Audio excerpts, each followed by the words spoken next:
Perkenalkan, saya Arya Andika Trisnawan, NIM 11221054. Di video ini eh, merupakan bagian dari tugas keprofesian informatika.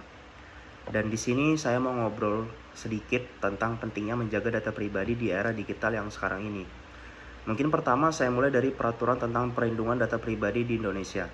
Saat ini sudah ada aturan resmi yang mengatur bagaimana data kita boleh dikumpulkan, dipakai, dan dijaga oleh perusahaan atau aplikasi. Intinya, pihak yang mengambil data kita harus jelas tujuan penggunaannya, harus menjaga keamanan, dan tidak boleh membagikannya tanpa persetujuan kita.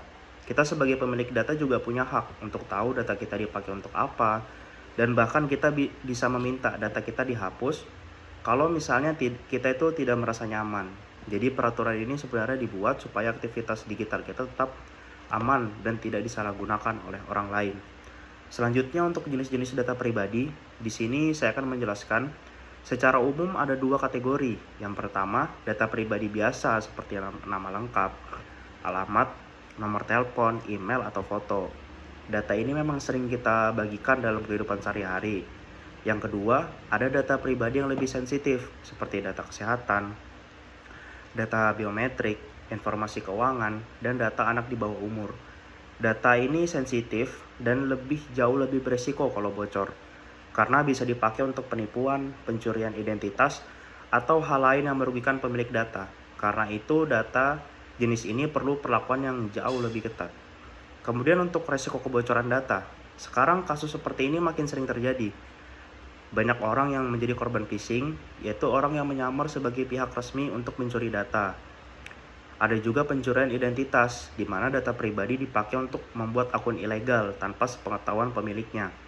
Bahkan ada kasus di mana data pengguna dijual ke pihak lain tanpa izin. Jadi meskipun kita merasa bukan orang penting, data kita tetap bernilai dan bisa disalahgunakan kalau jatuh ke orang yang salah. Terakhir, mungkin mengenai cara melindungi data pribadi. Sebenarnya, langkah-langkahnya cukup sederhana. Kita bisa mulai dari memakai password yang kuat dan berbeda-beda untuk setiap akun. Lalu mengaktifkan verifikasi 2 langkah supaya aksesnya lebih aman. Kita juga harus berhati-hati saat menerima link atau pesan yang mencurigakan, karena banyak penipuan digital yang terlihat meyakinkan.